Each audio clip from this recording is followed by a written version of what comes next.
브랜드 짓다. 듣는 순간 갖고 싶게 만드는 브랜드 언어의 힘. 브랜드의 첫 숨을 불어넣는 사람. 제품과 서비스에 이름을 붙임으로써 생명을 부여하는 일을 업으로 삼고 있다. 그렇게 만들어진 이름에 슬로건과 스토리, 메시지 등 언어적 요소를 더해 브랜드 매력을 증폭시키고 현실에서 살아 움직이게 만드는 브랜드 버블리스트다. 25년 동안 다양한 기업들과 500개가 넘는 프로젝트를 진행하며 수많은 히트 브랜드의 산파 역할을 해왔다. 2018 평창 동계올림픽 슬로건 패션 커넥티드 하나된 열정과 대한민국 관광 브랜드 Imagine Your Korea를 비롯해 카누, TOP, 오피러스, 로체, 알페온, 뮤지엄산, 리엔, 코나, 아난티, 자연은, 굿베이스 등의 네이밍이 모두 그의 손을 거쳤다. 1994년 국내 한 브랜딩 전문 기업에서 버블리스트로 첫 발을 내디뎠고 세계적 수준의 브랜딩 작업에 대한 갈망으로 2001년 인터브랜드로 자리를 옮겼다. 현재 인터브랜드 한국 법인의 CCO로서 다양한 기업의 브랜딩 작업을 진두지휘하며 글로벌 브랜딩 모델을 국내 기업에 접목하는 데 힘쓰고 있다. 브랜드의 운명을 가르는 것은 이름이 붙여지는 그 순간이라고 믿는다. 브랜드가 세계를 지배하는 시대에 브랜드 이름을 짓고 서사를 만들어주는 것이 세상에서 가장 의미 있는 일이라고 생각한다. 이 매력적인 운명의 순간을 많은 이들과 공유하고 이를 통해 브랜딩에 대한 통찰을 나누고자 이 책을 기획했다. 추천하는 글. 브랜드는 기업의 가장 중요한 자산이다. 프라이스 프리미엄으로 기업 이익을 극대화하는 것은 물론 고객 이탈을 방지하고 위기 상황에서도 지속 가능성을 갖게 하는 것. 그것이 바로 잘 구축된 브랜드의 힘이다. 더군다나 고객과의 터치포인트 및 제품 탐색 프로세스가 나날이 혁신하는 4차 산업혁명 시대에 브랜드의 역할이 하루가 다르게 더욱 커질 것임은 자명하다. 끊임없는 연결과 융합이라는 소용돌이 속에서 기업과 브랜드 정체성을 어떻게 유지할 것인지 분명하게 정의하고 이를 다양한 접점에서 최적의 고객 경험으로 제공하는 것이야말로 4차 산업혁명 시대에 지속적으로 성장하기 위한 가장 중요한 요인이다. 세계 최대 브랜드 컨설팅 그룹 인터브랜드는 비즈니스 성장을 위한 시장 및 고객 분석, 사업, 브랜드 전략 수립, 브랜드 콘텐츠 개발, 고객 경험 전략 구축, 구현을 통해 기업 성장과 가치 제고에 기여해 왔다. 시장 및 고객 분석에서 시작해 최적의 고객 경험을 실행하는 일련의 브랜딩 활동은 모든 과정이 나름의 중요한 의미를 지닌다. 그 중에서도 브랜드 컨셉트와 이름을 만들고 이를 효과적으로 전달하는 슬로건과 스토리를 만드는 버벌 브랜딩은 그 백미라 할 수 있다. 특히 브랜드의 이름을 만드는 브랜드 네이밍은 더욱 그러하다. 모든 전략적 기획은 이름이라는 결과물로 수렴되고 디자인과 커뮤니케이션의 기준 역시 이름이 되는 경우가 허다하기 때문이다. 그럼에도 불구하고 우리나라에는 브랜드 이름에 대한 전략적 이론과 풍부한 경험을 겸비한 브랜드 언어 전문가가 많지 않은 것이 현실이다. 그런 까닭에 브랜드 언어 개발에 관심 있는 일반인이나 학생들, 실무에 도움을 받고자 하는 마케터나 브랜드 담당자를 위한 관련 서적이 많지 않다. 이 책은 실제 진행했던 프로젝트들을 바탕으로 쓰여졌기 때문에 마케터나 브랜드 담당자에게 브랜드 개발을 위한 실용적인 통찰을 주기에 충분하리라 확신한다. 또 배경 지식이 없는 일반인이 흥미롭게 읽을 수 있는 책이기도 하다. 어떤 사람을 한 분야에서 전문가라고 칭한다면 그 이유는 해당 분야에서 쌓아온 업력과 더불어 온 마음을 다하는 열정과 진심이 보이기 때문일 것이다. 감히 말하자면 민은정 정부는 대한민국 최고의 브랜드 언어 전문가다. 그와는 15년이 넘는 시간 동안 수많은 프로젝트들을 함께 진행해왔다. 브랜드에 대한 그의 진지한 접근과 늘 최선을 의심하며 고민하는 성실함은 지금의 인터브랜드 문화를 만드는 데 크게 공헌했다. 꾸밈없는 진정성으로 많은 클라이언트들과 동료의 지지를 얻고 있는 그의 앞날을 기대하며 추천사를 마친다. 인터브랜드 한국법인 대표이사 문지훈. 들어가는 말. 20세 약관, 어른 대접을 받기 시작하는 나이. 30세 일입, 마음이 확고하게 도덕 위에 서는 나이. 약관과 일입 사이, 나는 지금 딱 25년 차에 접어든 브랜드 버블리스트다. 전문가라 불리지만 아직은 마음이 딱딱해지지 않도록 새로움에 예민하게 촉을 세운다. 브랜드 버블리스트, 브랜드 이름, 슬로건, 스토리 등 브랜드를 구성하는 모든 언어적 콘텐츠를 개발하는 사람이다.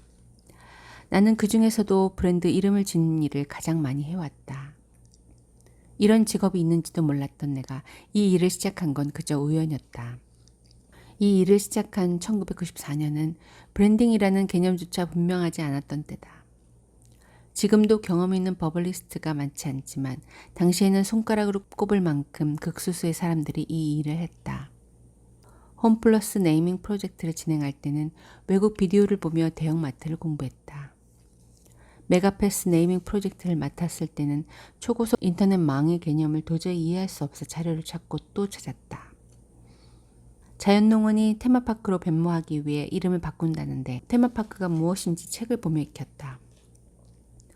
그러고 보면 버벌리스트로 사는 동안 세상 모든 변화의 처음과 함께 온 것 같다. 내 삶은 늘 변화와 혁신의 맨 앞에 서 있다. 이제는 사라진 삐삐부터 블록체인을 적용한 서비스 브랜딩에 이르기까지 진행한 프로젝트 하나하나가 내일의 라이프 스타일을 만들어 왔다. 변화가 브랜드를 만들고 브랜드가 라이프 스타일을 만들기 때문이다.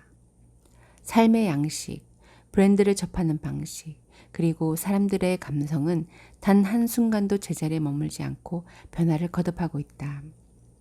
그렇기 때문에 브랜드 세계에서 어제의 솔루션은 의미가 없다. 늘 지금 이 순간을 위한 솔루션만이 필요하다. 그럼에도 변함없는 진실이 하나 있다. 브랜드의 첫인상을 만드는 것은 무엇인가? 브랜드 인식을 만드는 것은 무엇인가? 브랜드를 기억하게 하는 것은 무엇인가? 이름이라는 형식의 언어다. 브랜드의 성격을 만드는 것은 무엇인가? 브랜드와 고객 관계의 바탕은 무엇인가? 브랜드를 계속 살아있게 하는 것은 무엇인가? 언어로 만든 브랜드 콘텐츠다. 모든 소비자가 인플루언서로 진화한 4차 산업혁명 시대. 쉽게 이해되고 전파되고 공감할 수 있는 브랜드 언어의 중요성은 더욱 커졌다. 언어는 존재의 집이라는 하이데거의 말을 오늘날 다음과 같이 바꾸어 생각해 볼 수 있다. 언어는 브랜드의 집. 브랜드의 정체성은 언어로 규정되고 브랜드는 언어로 만든 이 틀을 벗어날 수 없다. 이렇듯 브랜드에 있어 중요한 요소지만 안타깝게도 다른 요소에 비해 브랜드 언어에 대한 진지한 논의는 찾아보기 어렵다. 중요성과 활용도에 비해 아직 이 일에 관련된 전문가가 많지 않기 때문이다. 직접 진행한 프로젝트 경험을 솔직하고 생생하게 공유함으로써 브랜드 언어 개발 전략의 통찰을 나누는 것. 정선된 말의 힘과 전략적인 글의 힘, 매혹적인 언어의 힘이 어떻게 성공하는 브랜드를 만드는지 증명하는 것. 이것이 내가 이 책을 쓴 이유다. 멈추지 않으면 끝나지 않는다. 끝났기 때문에 멈추는 것이 아니라 멈추기 때문에 끝난다는 뜻이다. 이 말은 내가 사랑하고 존경하는 어느 분의 좌우명인데 아마 앞으로의 내 삶도 그럴 것 같다. 오늘도 나는 이름을 짓고 브랜드 스토리를 쓴다. 스스로 멈추기 전까지는 언어로 브랜드의 집을 짓는 내 삶은 끝나지 않고 계속될 것이다. 관심 가는 사람을 만났다. 그가 어떤 사람인지 알고 싶다. 얼굴 생김새와 신체의 특징은 굳이 의식하지 않아도 저절로 눈에 들어온다. 전체적인 스타일링도 훑어본다. 명함을 교환하며 소속과 이름을 본다. 가볍게 인사를 나누고 대화를 시작한다. 대화를 나누면 그가 어떤 사람인지 어느 정도 알게 된다. 그의 성격, 그의 생각, 그의 생활. 이제 결정을 내릴 때다. 그와 관계를 계속 이어갈지 아니면 명함을 휴지통에 버릴지. 이것이 우리가 다른 이와 관계를 맺는 방식이다. 브랜드가 소비자와 관계를 맺는 방식도 이와 동일하다. 셀 수 없을 만큼 많은 브랜드 중 우리 브랜드에 관심을 갖게 하고 그 관심을 호감으로 이끌며 오랫동안 끈끈한 정을 쌓게 하는 것. 생김새, 이름, 성격, 가치관, 누군가를 알기 위해서는 이러한 정보가 필요하다. 브랜드도 마찬가지다. 잠재 소비자에게 어필하려면 관련 정보가 중요하다. 이는 다시 시각적 요소와 언어적 요소로 나누는데 이 책에서 이야기하고자 하는 것은 브랜드의 언어적 요소다. 이름, 브랜드 슬로건, 브랜드 스토리, 콘텐츠와 메시지, 브랜드를 구성하는 언어적 요소를 브랜드 언어라 부른다. 브랜드의 첫 인상과 운명을 결정하는 것은 브랜드 이름이다. 브랜드 이름은 정체성을 대표하는 가장 중요한 브랜드 요소다. 브랜드 슬로건은 브랜드 이름과 함께 브랜드의 성격을 드러낸다. 한편 브랜드의 인격을 부여하는 것은 브랜드 스토리다. 공감할 만한 브랜드 스토리가 있어야 사랑받을 수 있다. 브랜드 메시지와 브랜드 콘텐츠는 고객과 나누는 대화와 같다. 첫인상이 좋아도 대화가 통하지 않으면 관계는 곧 끊어지게 마련이다. 메시지와 콘텐츠는 브랜드 매력을 촘촘하게 완성하고 고객과의 관계를 지속시킨다. 기억하게 하는 것, 공감하게 하는 것, 인간적 매력을 부여하는 것, 영원한 생명력을 부여하는 것, 브랜드 언어 목표는 이것이다. 이러한 목표를 달성하기 위해 브랜드 언어의 조건을 지금부터 하나하나 짚어보자. 파트 1. 브랜드. 감각의 프레임을 열다. 언어의 가장 큰 가치 중 하나는 상상하게 만드는 힘이다. 브랜드는 이러한 언어의 힘을 이용해야 한다. 브랜드가 의도하는 대로 소비자가 맛과 향기를 상상하고 느낀다면 이보다 더 효과적인 브랜딩은 없다. 이뿐만이 아니다. 언어는 가벼운 것과 무거운 것, 고급스러운 것과 친근한 것까지 의도적으로 다르게 느끼도록 할 수 있다. 소비자가 우리 브랜드를 어떻게 느낄지 상상하며 그 프레임을 만들어라. 언어로 자극하고 오감으로 상상하게 하라. 커피 다음의 재구성. 커피, 브랜드, 언어. 265억. 우리나라 사람들이 1년 동안 마신 커피 잔수다. 커피 전문점 숫자는 그 흔한 편의점 2배고 치킨집의 3배다. 6세기 무렵 에티오피아에 살던 양치기 소년 칼디가 발견한 커피는 우리 삶을 이렇게 변화시켰다. 칼디는 붉은 열매를 따먹고 흥분 상태를 지속하는 사냥을 보고 호기심에 그 열매를 먹어보았다. 자신의 몸에도 활력이 도는 것을 느낀 칼디는 이를 이슬람 종교 지도자들에게 가져갔고 그들은 기도할 때 주름을 쫓기 위해 이 열매를 달여 약 삼아 마셨다. 신기한 붉은 열매는 홍해를 건너 아라비아 예멘으로 전파되었다. 예멘 사람들은 세계 최초로 커피나무를 재배했다. 예멘 모카는 지금도 자메이카 블루 마운틴, 하와이안 코나와 더불어 세계 3대 커피 중 하나로 불린다. 커피가 유럽에 전파된 것은 1600년 무렵이다. 이후 유럽에서 큰 인기를 끌어 지금의 카페 문화가 탄생했다. 프랑스의 철학자 사르트르는 카페는 자유를 향한 길이다 라는 말을 남겼다. 미국인들에게 커피가 자유와 독립의 상징이던 시기도 있었다. 미국의 독립을 촉발한 보스턴 차 사건 이후 미국인들은 차 대신 커피를 즐겨 마시게 되었다. 우리나라에 커피가 도입된 것이 언제인지는 의견이 분분하다. 1898년에 고종이 대신들에게 특별 하사품으로 커피를 주었다는 기록이 있으니 그 즈음이라 짐작된다. 1960년대에는 모닝커피라는 것이 있었다. 그 맛이 도저히 상상되지 않지만 커피에 달걀 노른자를 띄우는 것이 레시피였다. 놀랍게도 2017년 뉴욕의 한 커피 전문점이 달걀 노른자를 동동 띄운 에스프레소를 내놓아 뜨거운 화제를 불러온 적이 있었다. 1980년대에는 비엔나 커피가 카페의 주인공이었다. 뜨거운 생크림을 잔뜩 얹은 달달한 커피였는데 오스트리아의 아인슈페너에서 유래된 나름 족보 있는 커피다. 마차를 모는 마부들이 뜨거운 커피에 생크림과 설탕을 듬뿍 얹어 마시며 추위를 이긴 데서 유래했다. 그리고 찾아온 믹스커피의 시대. 믹스커피는 많은 직장인들의 고마운 업무 파트너다. 적당한 각성 효과와 달콤 씁쓸한 맛은 경무의 피곤함을 잊게 해주었다. 사실 커피의 말의 어원은 카파인데 이는 커피나무가 야생하는 에티오피아 지방의 이름이면서 힘을 뜻하는 아랍어이기도 하다. 지금은 스페셜티 커피로 대변하는 프리미엄 원두커피 시대다. 현대사회에서 커피는 음료라는 카테고리를 초월한다. 우리 삶의 단상이며 또 다른 자화상이다. 누군가에게는 관계이고 다른 이에게는 습관이다. 지금도 교과서에 이효석님의 낙엽을 태우면서라는 수필이 실려 있는지 모르겠다. 낙엽을 태우면 갓 볶은 커피콩 냄새가 난다. 커피다움에서 태어난 TOP.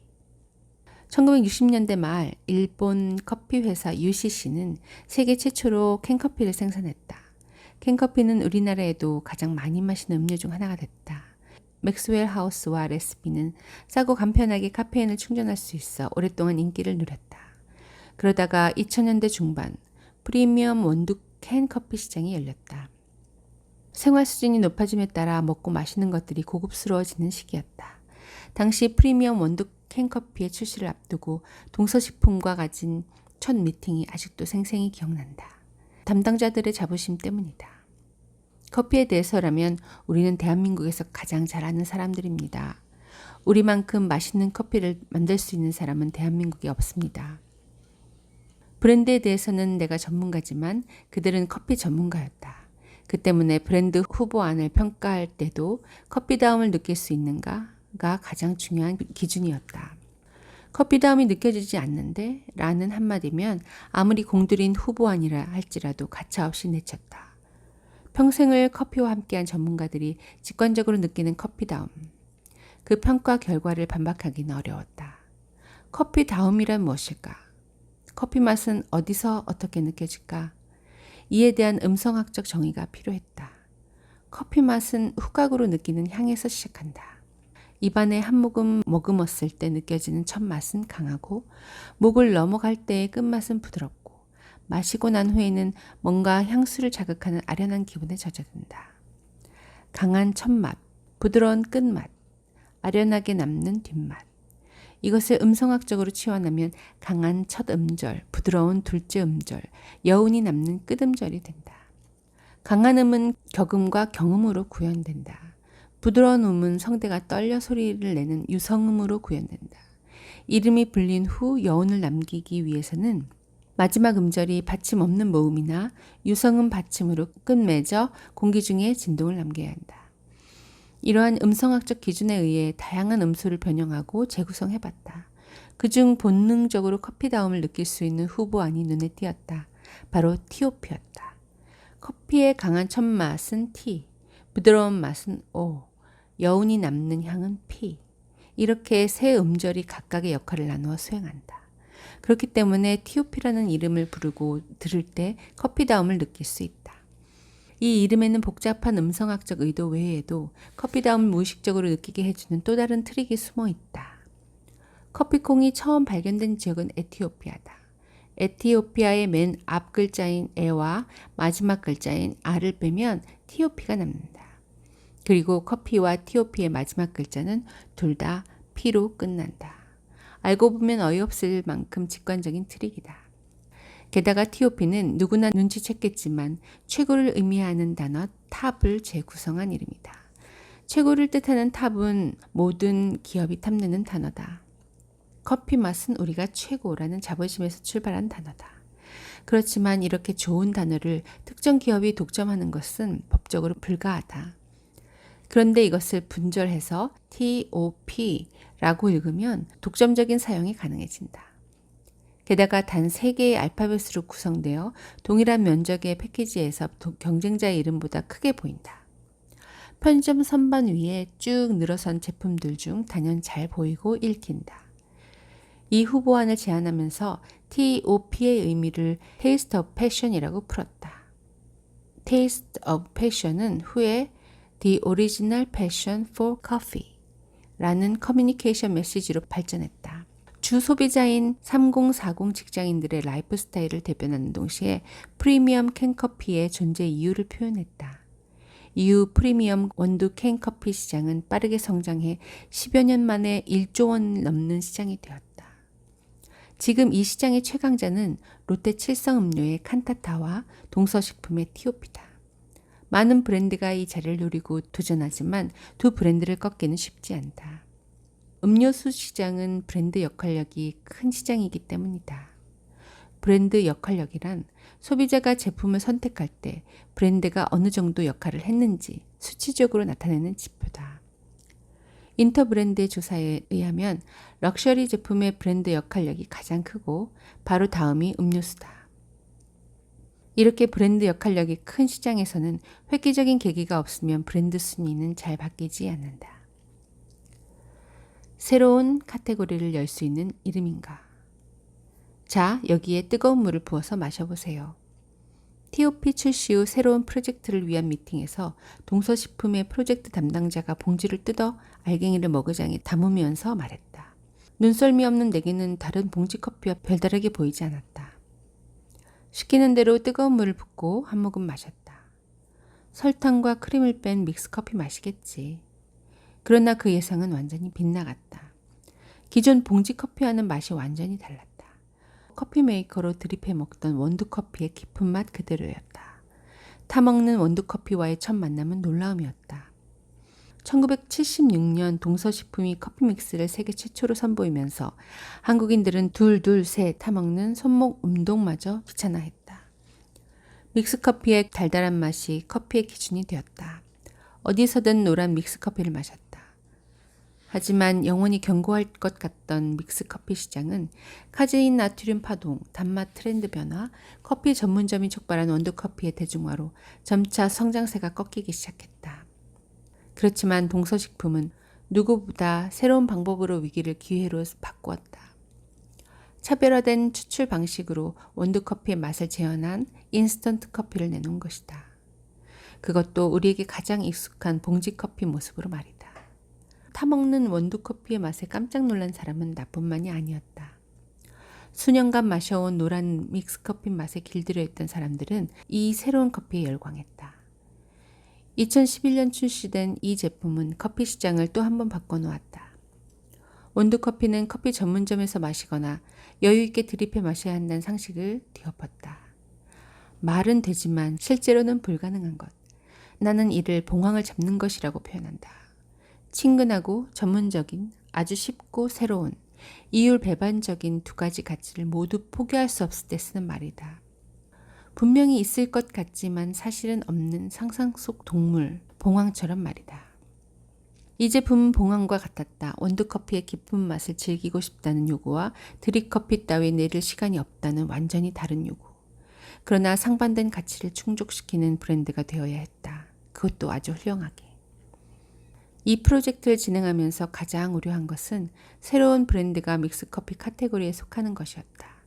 타먹는 원두커피만의 새로운 카테고리를 창출하는 것이 필요했다.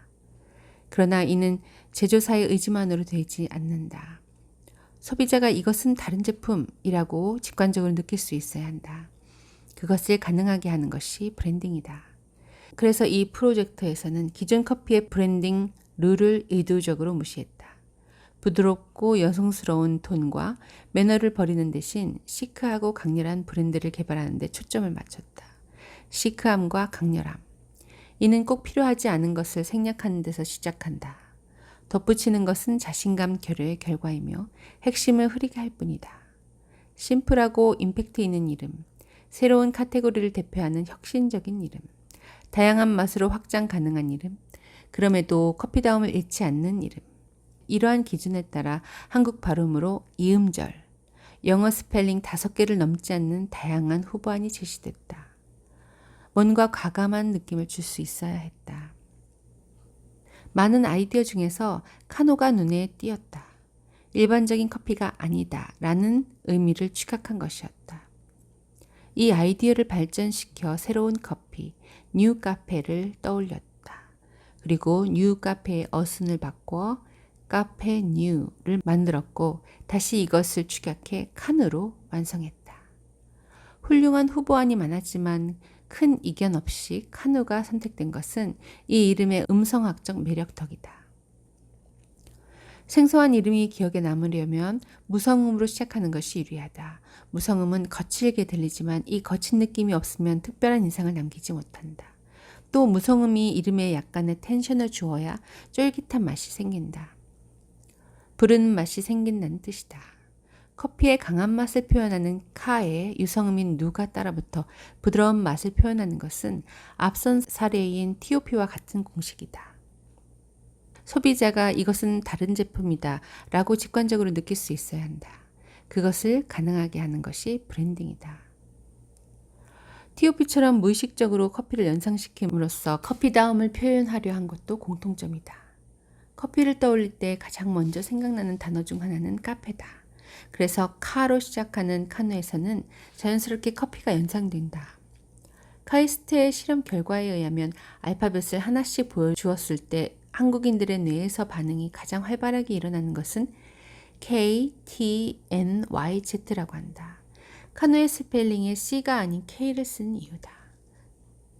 제품의 속성을 생략한 이름 대신 제품 설명은 슬로건이 맞는다. 세상에서 가장 작은 카페, 브랜드 컨셉이자 슬로건인 이 문구는 카페에서 마시는 원두커피 맛을 집이나 사무실에서 간편하게 즐긴다는 제품 특성의 상징성과 공감각을 더한다.